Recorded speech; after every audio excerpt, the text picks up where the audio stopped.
김종배 시선 집중. 여러분 안녕하십니까, 김종배입니다. 연말을 맞아 회식 자리가 많아지고 있죠.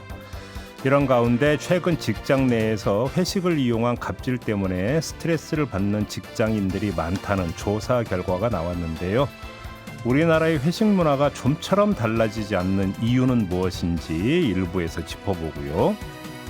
최근 국민은행이 인공지능 상담 도입 확대 등을 이유로 콜센터 노동자 240명에게 해고를 통보했다가 뒤늦게 고용 승계를 결정한 일이 있었습니다. 우리가 생각했던 것보다 더 빠른 속도로 AI가 인간의 일자리를 대체하는 모양새인데요. 2부에서 이 문제에 대해 이야기 나눠보겠습니다.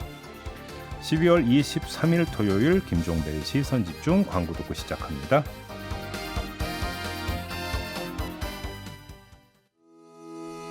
시선집중은 촌철님들의 다양한 목소리를 기다립니다. 짧은 건 50원, 긴 건 100원인 문자메시지 샵 8001번, 스마트 라디오 미니와 유튜브 라이브로도 시선집중과 함께하실 수 있습니다.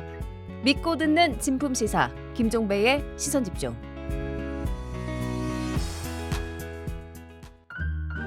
아침을 깨우는 이슈들 같이 들으실래요?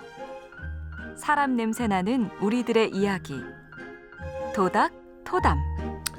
네, 토닥토담 세 분과 함께합니다. 문화심리학자 한민 작가 모셨고요. 어서 오세요. 네, 안녕하십니까. 장윤미 변호사 모셨습니다. 어서 오세요. 네, 안녕하세요. MC 정원 모셨습니다. 어서 오세요. 네, 안녕하세요. 오늘도 주제와 관련된 오디오 듣고 이야기 나눠보겠습니다. 회식 문화로 힘들어하는 노동자들이 여전히 적지 않다는 조사 결과가 나왔습니다.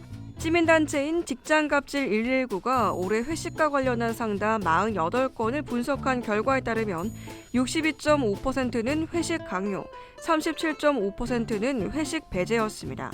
회식 참여를 업무 평가로 연계하거나 회식비 분담을 요구하는 곳도 있었는데요. 팀 회식을 정하고 본인만 참여하지 못하도록 하는 등 직장 내 따돌림 수단으로 회식이 악용되기도 했습니다. 술자리에서 다 같이 있다 보니까 신체를 내기에는 조금 힘든 상황인 것 같아요. 제 개인 소중한 시간이고 가족들과의 시간인데 그거 뺏는 게 너무 싫어서. 즐기는 사람도 있겠지만 그렇지 않은 직장인들에게 회식은 고역입니다. 단합과 소통을 위한 회식이 오히려 직장 내 불화를 조장하는 자리가 돼선 안 될 겁니다. 네, 자, 첫 번째 주제는 회식 문화인데요. 좀 조심스럽게 접근을 해야 되는 게 저희 시선 집중 회식이 한 주 전에 있었습니다. 네. 그래서 제가 지금 이 주제를 시작하기 전에 한 주 전에 회식 영상을 한번 쫙 다시 돌려봤어요. 네. 혹시 여기서 뭔가 튀어나오면 안 되는데 그래서 아무리 했더니 요즘 기억력이 떨어져서 그래서 기억을 되듬는 게 아니라 시선 집중 회식 이야기는 하지 말라라는 당부의 말씀을 드리면서 아니 그 얘기는 드려야 될 것 같습니다. 전 너무 기다렸던 회식이어서 너무 즐거웠습니다. 실제로 너무 재밌었어요. 네, 왜냐면 제가 거의 한 1년 반, 2년 정도 시선 집중이란 이제 이렇게 관계를 맺어왔는데 첫 회식이었거든요. 이렇게 다 같이 하는 거는. 네. 그래서 너무 그런 자리가 필요했었는데 즐거운 자리였기 때문에 뭐 상관없는 얘기인 것 같습니다. 나중에 딴 얘기하면 안 돼요? 아 그럼요. 그리고 갑질이라는 게 있을 수 없는 또 구조니까. 네. 네, 알겠습니다. 좀 그럼 안심해도 되나? 아 그럼요. 네. 그럼 좀 이제 안심하고 준비해주신 제작진분들께서 준비해주신 행사 너무 꼼꼼하게. 재밌어가지고 네. 간만에 즐거운 회식이었습니다. 네, 그러면 좀 이제 마음을 놓고 네. 자, 오늘 토크를 진행을 해보도록 이렇게 하겠습니다. 네. 제가 받은 상품 훔쳐가신 분 찾습니다. 그래요? 문제가 방송 있군요. 너무 사유화해서 죄송한데 제 상품도 가져가셨어요. 빨리 갖다 주시기 바라겠습니다. 그런 일이 있었군요. 네, 알겠습니다. 네, 직장갑질 119 여기서 올해 들어온 제보 48건이 회식 관련 내용이었다고 하는데 어떻게 이해를 해야 될까요? 일단 올해 들어온 제보인데요. 이게 제보를 받는 형식은 이메일로 접수를 받는 것 같더라고요. 1,703건이 올해 이제 직장 갑질과 관련한 제보 내용이었는데요. 이 중에 전체에서 차지하는 비중은 많지는 않은 것 같습니다. 회식 참여와 관련한 문제 제기가 48건이었어요. 그런데 좀 저 개인적으로 놀라운 수치는 내가 정말 가기 싫은 회식 자리에 강요한다, 오라고 한다라는 게 30건, 뭐 대부분이긴 한데요. 나머지 18건은 회식에 못 오게 하는 회식 배제 사례였습니다. 이른바 왕따나 이제 따돌리는 하나의 수단으로 회식을 이제 활용했다라는 거. 그리고 이 내용들을 보면요, 내가 수직적 어쨌든 조직이란 거는 상하 관계가 명확한데 그런 상황을 이용해서 내가 가고 싶어하지 않는 자리에 강요를 한다, 이런 내용이 대부분이었습니다. 일단 회식 강요는 솔직히 좀 익숙하거든요. 근데 회식 배제는 좀 그런데 이거부터 얘기를 하죠. 아니 같이 일하는 구성원인데 너 오지 마, 이게 어떻게 성립이 돼요? 아니면 몰래 이렇게 가고. 아니 그 몰래가 성립이 되냐고. 그러니까. 그런데 너는 뭐 힘들고 넌 집에 지금 일이 있고 하니까 오지 마라고 하는 경우들도 있고, 저는 개인적으로 회사 생활할 때 이게 배제나 왕따는 아닌데 저만 그때 같은 구성원들이 출입처에 나가 있잖아요. 한 대여섯 명의 기자들이 한 회사가 그리고 같은 공간에 있고 그런데 저만 담배를 피지 않았었어요. 그러면 저를 뺀 나머지들이 담배를 딱 피러 갈 때 되게 중요한 얘기를 하고 들어오는 것 같더라고요. 몇 번 이렇게 봤는데 의사가 다 결정이 돼서 오고 뭐 업무가 분담이 돼서 오는 그런 과정 중에 저만 배제가 된 느낌이어서 제가 나중엔 하지 말라고 했었거든요. 그 심리학에 보니까 이 용어가 있던데요. 그러니까 나만 뭔가 빠져 있다라고 하는 데서는 불안감. 뭘 뜻하는 무슨 용어가 있더라. 심리학 용어 좀 기억을 못 하겠는데 딱 그런 거네요. 그렇죠. 저 사람들이 지금 나 없을 때 뭔 얘기했을까? 네. 뭔가 오는 불안감, 경계심 뭐 이런 거. 저도 생각은 안 나는데 용어가 그런 용어가 있습니다. 예. 그런 개념이. 지인들끼리 같이 뭐 술자리나 밥자리에 있더라도 혼자 화장실 갈 때 두렵거든요. 나는 나 잠깐 화장실 가는 사이에 무슨 이야기 할까? 화장실까지 두려울 정도는 평소 행실에 문제가 있어요. 그러네요. 네. 그런 두려움 때문에 이제 동조라든가 이런 게 발생하긴 하죠. 예. 회식 배제를 시킨다. 네. 오. 아니 자연스럽게 얘기하죠.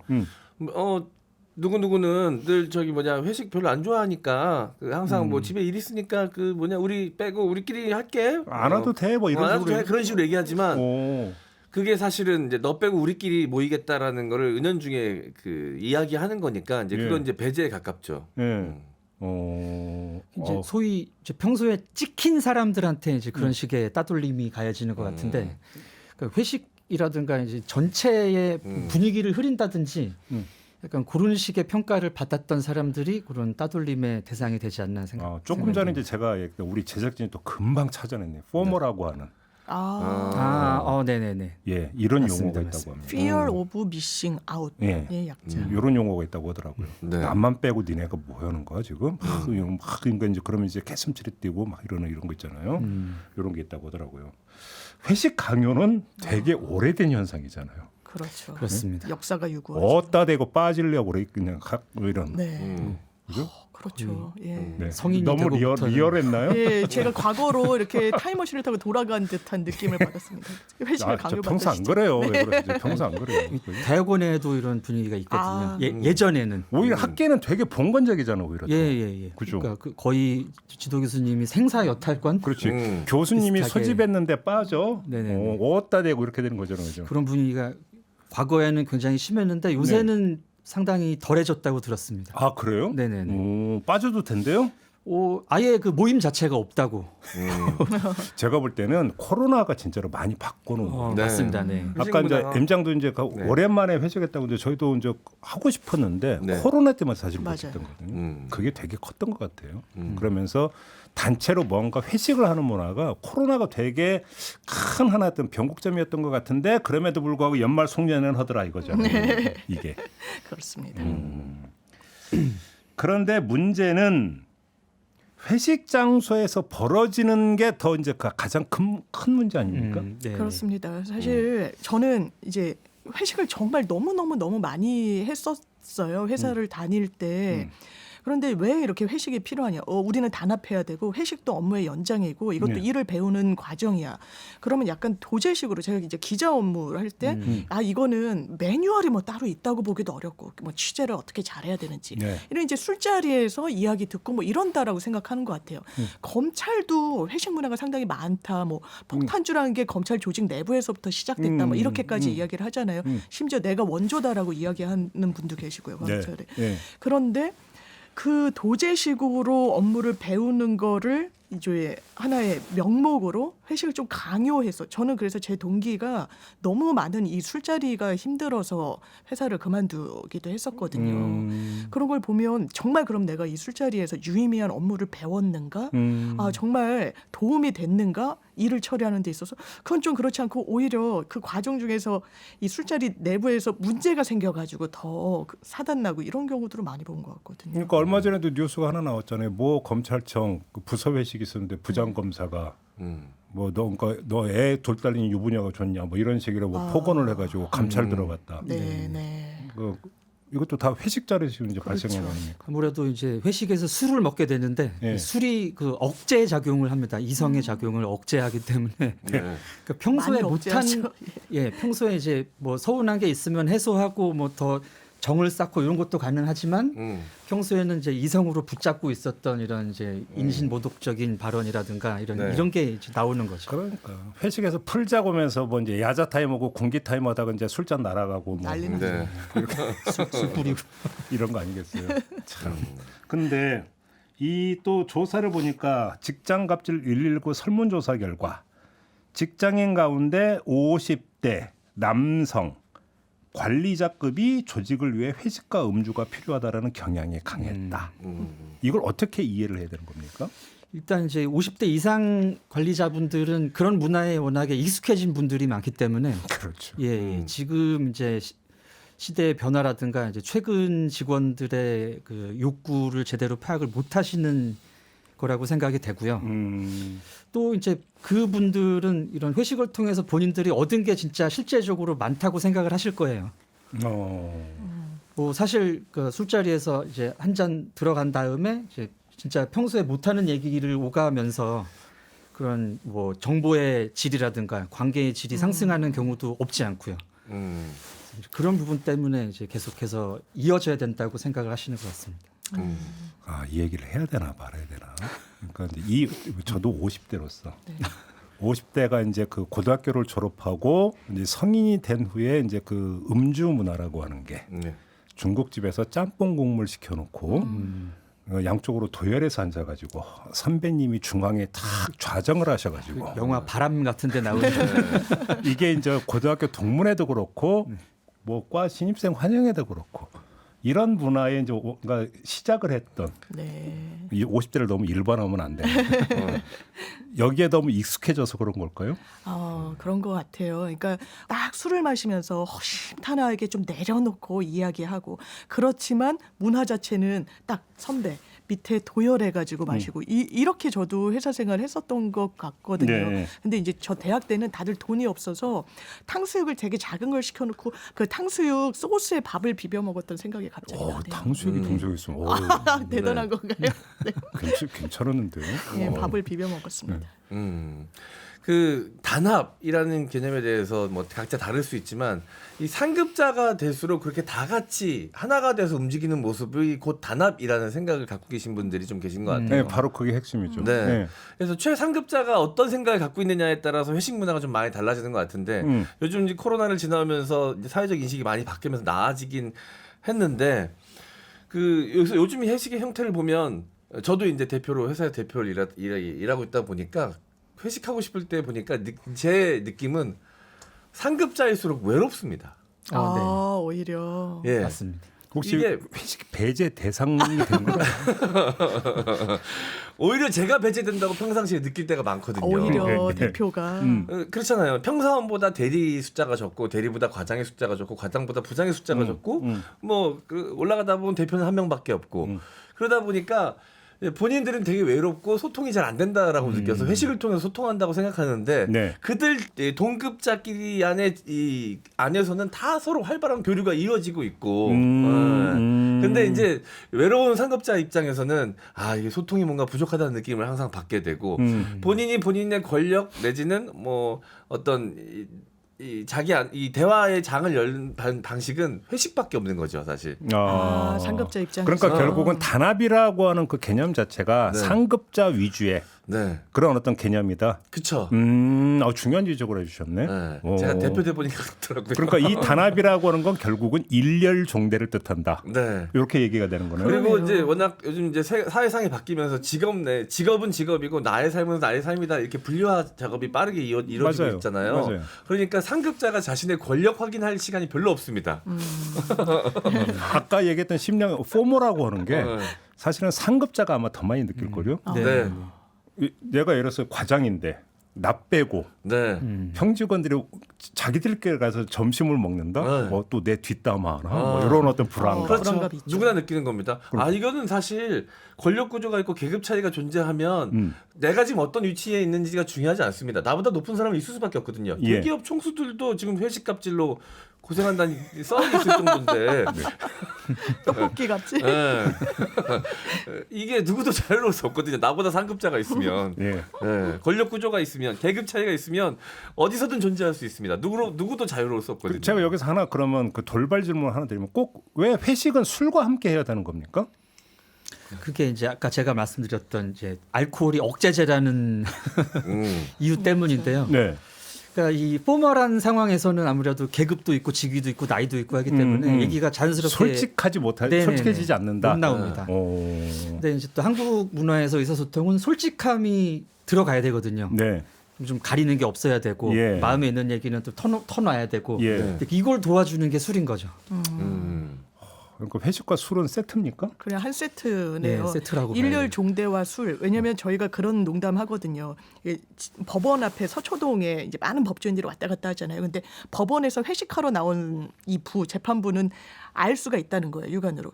약간 하객진 형태로 간다는 겁니다. 앞에 부장이 서고 좌배석 우배석이 정말 이 재판대에 앉은 것처럼 뒤에 약간 살짝 뒤로 빠져서 회식을 하러 가는 그런 모습들 봐서 이게 어떤 서열과 또 이 뭐 술 이런 게 다 한 세트인 것 같네요. 그러니까 이게 이제 뭐 어떤 TV 프로그램 이런 데서 이제 종종 묘사가 되는 게 꼭 회식 연말 회식이 아니라 하더라도 평상시에 직장 생활에서 이제 부서원들이 같이 밥 먹으러 가거나 이럴 때 메뉴 선택권.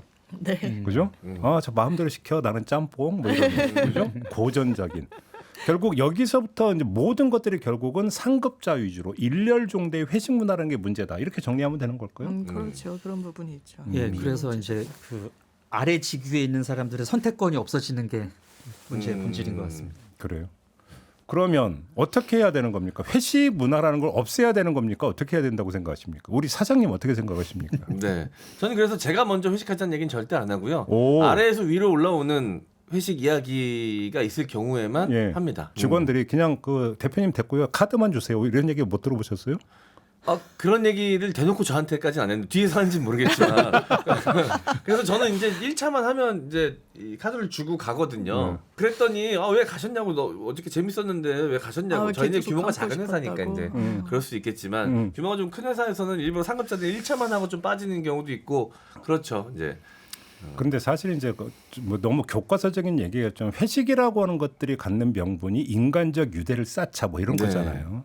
근데 사실 인간적 유대라고 하는 것들이 그렇게 아주 예외적인 회식 자리에서 쌓는 게 아니라 일상적인 업무 과정에서 상호 신뢰하고 상호 도움, 상부상조하면서 쌓여지는 게 인간적 유대 아니냐. 왜 그걸 꼭 술을 곁들인 회식에서 유대를 쌓아야 되느냐. 이런 얘기로 이제 이게 뭐 결론이긴 한데. 예, 근데 그 제의의 그 기능이라는 게 또 있기 때문에 세레모니라는 게 있죠. 네. 그래서 이제 지나친 잦은 회식은 문제가 되죠. 예. 이제 어떤 제의적 입장에서 그 정기적인 어떤 1년에 2번 정도의 공식적인 회식은 충분히 의미가 있지 않을까. 1년에 2번?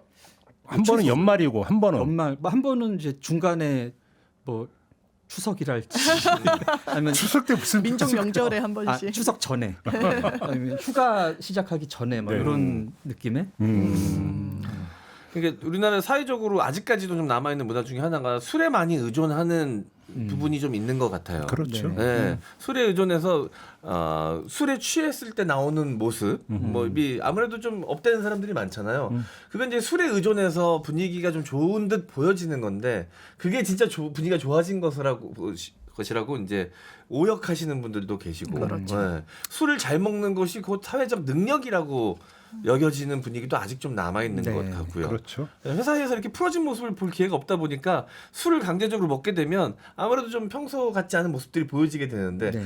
드디어 진면목이 나오고 맞아요.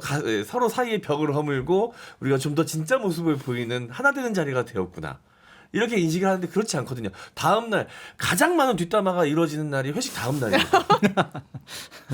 근데 뭐 조금씩 바뀌고 있긴 한 것 같아요. 요즘 뭐 2차 가는 문화는 많이 줄어들고 그렇죠. 있는 것 같고. 네. 그다음에 어떤 술도 이제 그 강제로 어떤 거 마시게 하는 것도 좀 많이 이제 분위기는 좀 이제 줄어들고 있는 것 같고. 네. 아무튼 뭐 그러니까 가슴을 터놓고 우리 유대를 나누자라고 하는 거에 반대할 사람은 없지만 네. 왜 그게 꼭 회식이어야 되는가에 대해서는 사실은 별로 동의하는 사람이 많을 것 같지는 않다. 이렇게 좀 정리를 해야 될 것 같습니다. 첫 번째 주제는 이렇게 마무리하고요. 잠시 전하는 말씀 듣고 두 번째 주제로 넘어가겠습니다.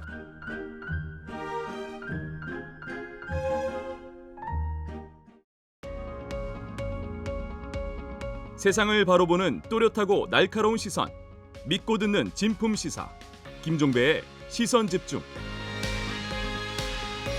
네, 김종배의 시선 집중 토요일 코너죠. 토닥토담 세 분과 함께하고 있습니다. MC 장원, 장윤미 변호사, 한민 작가 세 분과 함께하고 있는데요. 두 번째 주제도 오디오 듣고 이야기 나눠보겠습니다. 생존권을 보장하라! 국민은행 대전 콜센터 비정규직 상담사 240여 명이 지난달 해고 통보를 받았습니다. 콜은 콜대로 맞을 때마다 다 내일처럼 다 받아내고 다 했는데 이렇게 대해도 되는 건가? 이런 생각이 좀 많이 들어요. 이에 대해 은행 측은 인공지능 상담 서비스 도입으로 올해 콜센터 이용자 수가 지난해보다 20%가량 줄어 감축이 불가피한 상황이라고 밝혔습니다. 현재 인간이 하던 이 민원 대응을 로봇이 하게 되는 것인데 새로운 일자리 전환이라던가 그런 것들에 대한 정책적인 고려가 좀 있어야 되지 않을까. 2030년까지 인공지능 상담 서비스 시장 규모가 지금보다 10배 이상 커질 것이라는 전망도 나오는 가운데 AI 상담 기술 도입이 금융권 콜센터 전반의 해고 물결로 이어지지 않을지 우려를 낳고 있습니다. 네, 이분은 좀 심각한 얘기를 좀 해야 될 것 같은데 일자리 문제니까 이거 뭐 생존권하고도 연결이 되는 거 아니겠습니까? 일단 근데 장윤미 변호사께 국민은행에서 무슨 일이 있었는지 다시 한번 좀 정리 좀 해주실래요? 국민은행에서요. 콜센터 상담원 240명에 대해서 일방적으로 해고를 하겠다고 통지를 했었던 겁니다. 네. 그러면 왜 이런 대량 해고가 불가피하냐? 사측의 입장은 이런 거예요. 인공지능 상담 서비스 도입한다. 그러면 뭐 대면 그 지점들도 많이 사라져 가고 또 전화로 뭔가를 묻는 그런 부분도 사실 인터넷으로 대체하니까 이제 줄어드는 추세이기도 한데 네. 그리고 콜센터의 응대 자체를 인공지능 AI 상담이 사실상 많이 대체할 수 있기 때문에 거기에 부응하는 인력이 필요하지 않다라는 이유에서 해고 통보가 있었던 겁니다. 아무튼 근데 이제 뭐 최종적으로는 해고 처리하고 고용 승계는 한다. 맞습니다. 고용 승계는 하는 방향으로 이제 매듭은 지어졌습니다. 근데 사람이 직접 상담을 받는 거와 AI가 해주는 거 이게 같나요 이게? 그래서 여러 스타트업들이 비용 절감을 위해서 AI 상담이라는 거는 많이 도입을 하고 있더라고요. 거의 많은 업종에서. 네. 이 상담을 저희도 뭐 CS 업무다 뭐 이래서 회사들 자문을 할 때 보면요. 이 질문이나 요구하는 것들은 대단히 좀 정형화돼 있는 것도 사실이긴 합니다. 이를테면 유통업체 뭔가를 이제 제조해가지고 판매를 하는 데는 왜 이렇게 배송이 늦어져요? 내지는 불량품이 왔는데 어떻게 해야 되나요? 여러 개로 나뉘어지거든요. 그러면 그 카테고리에 맞춰서 빨리빨리 응대하는 게 기술적으로 아주 어려운 부분도 아닌 이 현 상황이 된 것 같습니다. 아니 저도 이제 가끔 AS 때문에 이제 전화 그 AS인데 이런 데 전화를 하면 뭐 특정 기업 이름은 얘기를 안 하겠지만 AI가 해서 하는 경우가 있어요.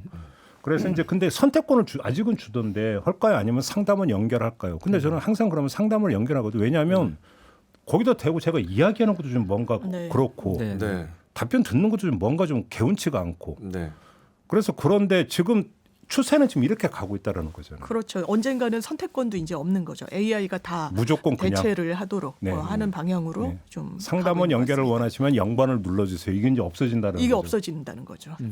앞으로 그러니까 2030년까지 AI 상담 서비스 시장이 10배 이상 커질 거다. 그럼 이 이야기는 콜센터 노동자는 그만큼 확 줄어들고 해고당한다. 이 얘기로 연결이 되는 거잖아요. 그렇죠. 예. 근데 이게 비단 또 AI 상담만의 문제일 것이냐, 어느 직종까지 또 어떻게 파장이 미칠 것이냐가 정말 앞으로의 미래 노동시장의 관건이라는 생각이 듭니다. 근데 이제 그 일반화하기 전에 한편으로 이 생각도 좀 들긴 하는데 사실 콜센터 상담 노동자처럼 감정 노동에 시달리는 어떤 직종이 없잖아요. 아, 그렇죠. 그래서 정말로 다른 어떤 일자리만 있다면 AI가 대체하는 게 감정 노동이라는 측면에서 보면 또 나쁠 건 없을 것 같다는 생각도 좀 들긴 왜냐하면요, 하는데. 저희가 다산 콜센터 어떤 직원분이 거의 울면서 인터뷰하는 뉴스 영상을 봤던 기억이 나요. 나도 하나의 인간이라고 말씀하시더라고요. 항변하는 겁니다. 왜냐하면 너무 모욕적인, 보이지 않아서 더 그럴 수도 있겠지만 모욕적인 언사부터 아주 성희롱적인 부분들도 많고요. 네. 사실 그런 부분과 관련해서 기계로 대체하는 게 이런 면에서는 또 순기능을 갖고 있는 부분도 그러니까요. 있죠. 아니, 그래서 그러니까 문제는 그 감정 노동은 콜센터 상담이 아니라 다른 어떤 직종으로 전환을 시켜준다면 상관이 없는데 그렇죠. 문제는 잘라버린다는 게 지금 문제인 거잖아요. 네. 이게.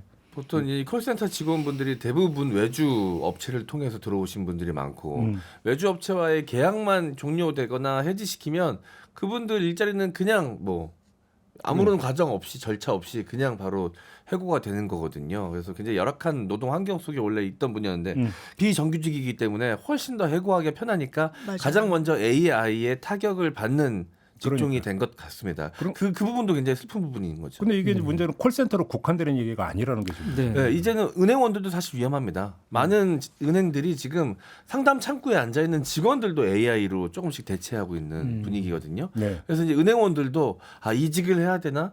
아니면 내가 다른 걸 좀 배워서 다른 걸 좀 준비해야 되나? 이런 불안감이 상당히 크더라고요. 제 여동생이 또 은행원이어서 분위기를 물어보니까 분위기가 그렇대요. 네. 또 방송 쪽에서도 이제 뭐 시보라든가 그 날씨 같은 거는 네. 간단한 AI가 벌써 나오고 있더라고요. 네. 그러니까 지금 미 기업 같은 경우 37%가 올해 AI가 일자리를 대체할 거다. 그다음에 44%가 내년에 해고한다.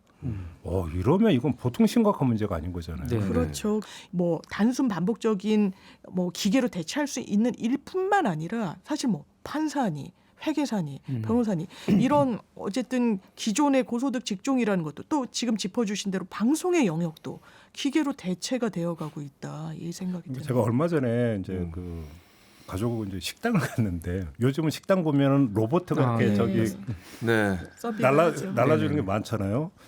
그런데 또 직원분이 오시더니 로봇이 갖고 왔는데 또 그걸 탁자 위에 올리는 것도 직원분이 해주시더라고요. 그럼 이거 왜 쓰나? 보통은 로봇 서빙이 오면 손님들이 그릇을 본인 앞으로 가져와서 먹으니까요. 그래서 그래 왜 이러실까 싶은 생각도 좀 들긴 했는데 편의성보다는 이 식당에서는 이렇게 로봇이 서빙을 하네라는 거기서 오는 특이점 때문에 오히려 마케팅 효과가 좀 있어서 사용하시는 업주분들이 좀 있으셨죠. 그러니까 과도기적 현상이겠죠. 네, 맞습니다. 근데 아무튼 이제 미래 예측 뭐 지금 뭐 여러 가지로 나오는데 보면 지금 외과 뭐 그 수술 이런 건 로봇팔이 지금 뭐 많은 부분 지금 대체하고 그렇죠. 있고. 로봇 수술도 많이 하니까요. 언론 영역에서도 스트레이트 기사, 그러니까 정부 발표 기사 이런 거 같은 경우는 보도 자료에 기초해서 AI가 그냥 스트레이트 기사 작성하는 경우는 지금 꽤 오래된 얘기고 그렇잖아요. 이렇게 놓고 보면 이게 뭐 콜센터에 국한이 되는 게 아니라 거의 그 전 산업에 아우를 수 있는 망라할 수 있는. 제가 이제 야구를 좋아하는데 야구에서도 AI 심판 이야기 나오죠. AI 심판이 도입된다는 것에 대해 어떻게 생각하십니까? 더 나아가서 사법부의 판사도 AI 판사로 하면 어떻게 하자는 주장이 나올 수가 있잖아요. 요구가 강하게 느껴질 때가 많습니다. 야구 같은 경우는 막 욕하면서 너무 잘 못 보고 이러는. 아니 우리 편 딱 봐도 볼인데 스트라이크라고 한다든지 정반대 경우는 열받죠. 네. 아니 AI 판사 같은 경우에는요 대법원에서 고민을 하고 있습니다. 진짜로? 왜냐하면 토론회를 연 적이 있어요. 양형과 관련해서 이 재판부마다 당연히 각각이 독립한 헌법기관이니까 할 수 있죠. 본인의 판단에 따라서. 근데 이게 고무줄 판결이 되면 안 되는 거예요. 그래서 지금 이 시중에 나와 있는 AI 법률 서비스에 실제 케이스를 몇 번 넣어본 겁니다. 그랬더니 뭐 음주운전을 했는데 한 8km를 했다. 그런데 0.18%가 넘었고 집행유예 기간이었다. 왜냐하면 실제로 양형을 참작할 때는요 변수를 몇 개를 고민합니다. 그게 좀 기계적이에요. 동종전과가 있는지, 집행유예 기간인지, 뭐 누범 기간인지, 그리고 퍼센테이지, 그 운행 거리.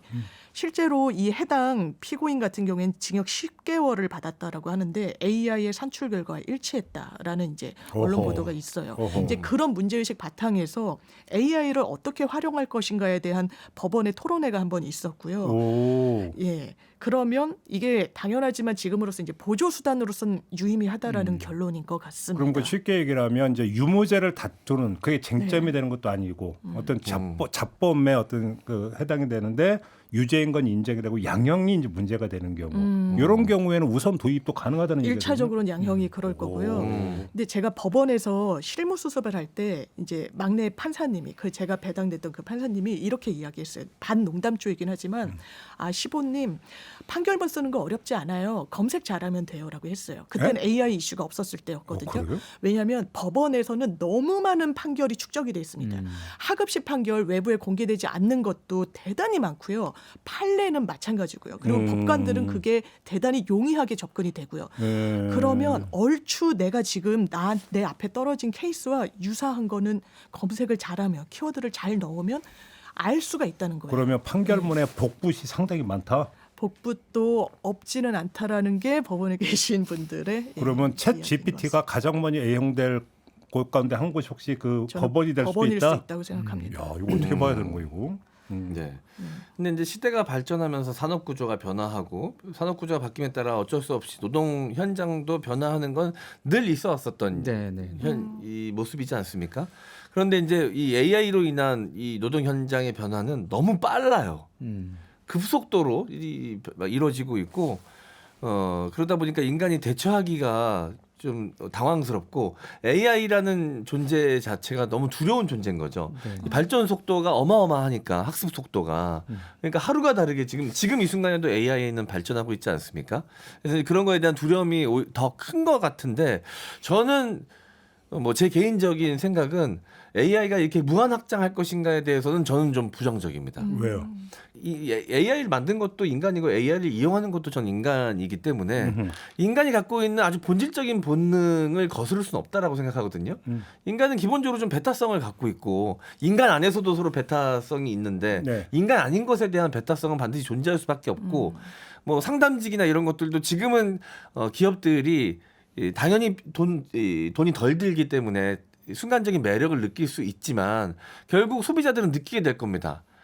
이게 내가 이 사람을 통해서 상담을 받고 좀 더 나의 상황에 맞는 디테일한 상담을 받고 싶은데 AI는 그게 불가능할까라는 걸 분명히 인간들은 인지하게 될 것이거든요. 그러면 AI가 너무 많은 업체는 좀 오히려 피하는 현상이 생길 수 있다고 생각해요. 그러니까 여기서 이제 저는 AI가 인간의 어떤 일자리를 대체할 거다라는 이야기가 나올 때마다 저는 항상 그 머릿속에 떠올리는 게 우리 세계에서 하다 보면 나오는 기계 파괴 운동이 있었잖아요. 러다이트 운동. 그러니까 산업혁명이 이제 시작이 되고 이제 그 인간의 노동이 기계의 노동으로 대체가 되는 과정에서 노동자들이 막 기계를 때려 부수고 했던 우리 일자리 뺏는다고. 하지만 그것이 오판이었던 게 이제 다른 일자리가 생겼다. 이것 때문에. 이게 이제 저희가 이제 세계사 시간에 배운 거잖아요. 근데 그럼 AI는 어떻게 될 것이냐? 그럼 AI가 기존의 어떤 그 직종과 이런 것들을 없애버리면서 인간의 노동을 대체한다 하더라도 그러면 다른 어떤 또 그러면 신규 어떤 일자리가 창출이 되면서 노동이 그쪽으로 흘러갈 것이냐 아니냐 사실 관건은 이거잖아요. 근데 지금 아무도 모르는 거잖아요. 사실 이 부분 같은 경우가. 그러네요. 근데 제가 그 연장선에 대해서 좀 말씀드리면 AI가 할 수 없는 부분이 또 분명히 있는 것 같더라고요. 그러니까 AI를 통해서 일자리가 창출되는 부분도 있지만 이를테면 이제 법조 영역에서는 뭐 이를테면 AI가 양형 기준을 딱 도출하고 결론을 냈는데 거기에 이의를 제기하면 거기에 대한 대응은 없다는 거예요. 그건 인간이 해야 되는 거예요. 아니면 그거를 할 수 있도록 AI를 다시 설계를 하거나 기술력을 축적하는 건 인간의 영역이고 그게 말씀하신 일자리 창출이 될 수도 있을 것 같고 이를테면 뭔가의 어떤 변모가 필요할 때 기존의 판례나 기존에 있었던 결정에 대한 대해서 시대 정신에 따라서 판결도 바뀌는 거 아니겠습니까? 그 부분을 못 한다는 바로 거예요. 그 점에서 그러니까 되게 중요한 게 이제 저희가 유튜브 연장 방송에 이제 출연하신 우석진 명지대 교수가 이제 그분은 이미 챗 GPT를 이제 몸소 애용하고 계신 분인데 이분이 그러니까 아주 중요한 점을 지적을 해주셨어요. 저희 방송에서 어떤 점을 했냐면 챗 GPT를 이용을 했을 때 거기서 산출되는 내용이 뭐냐면 결국은 평균치더라. 그러니까 뭐냐면 하나의 질문을 넣었을 때 그 질문에 대한 답은 여러 어떤 층위로 여러 다양하게 나올 수 있잖아요. 근데 GPT가 하는 행위는 거기서 이제 모든 사례를 긁어 모아가지고 그러니까 그 답변을 내놓을 때 그래서 공통분모가 가장 큰 것 예를 들어서 결국은 평균치의 수렴에 들어간다라는 거예요. AI가 결국은 커버하는 영역은 그거일 텐데 이러면 그것과는 다른 고차원의 어떤 창의적인 영역은 결국은 AI가 대체하지 못할 것이다. 이제 이 전망이 여기서 이제 2차로 성립이 되는 거죠. 근데 이 이야기는 뭐냐면 이게 그러면 보편적으로 모든 인간에게 해당되는 게 아니라 상당히 고차원 창의적인 영역을 커버하는 그래서 오히려 양극화는 그럼 더 심해질 수도 있다는 얘기로 그건 연결이 될 수 있는 거죠. 그러네요. 오히려 더 창의적인 사람은 오히려 영역이 더 많아지지만 그렇지 못한 경우에는 도태돼 버린다는 얘기도 연결이 될 수 있는 것이니까. 지금 이 국민은행 콜센터 사례도 그렇듯이 저임금 계약직 노동자들부터 대체가 되니까. 그렇죠. 그렇게 놓고 본다면 아주 평균치하고 누구나 어떤 그 미숙련 부분, 그다음에 평균적인 어떤 노동이 요구되는 부분 그런 점에서 놓고 본다면 저임금, 비정규직 이런 데서부터 이게 아마 그 대체가 될 가능성이 되게 높다라는 거죠. 그러면 이게 결국 양극화를 더 부채질할 수 있다는 얘기로 연결이 됩니다. 그렇죠.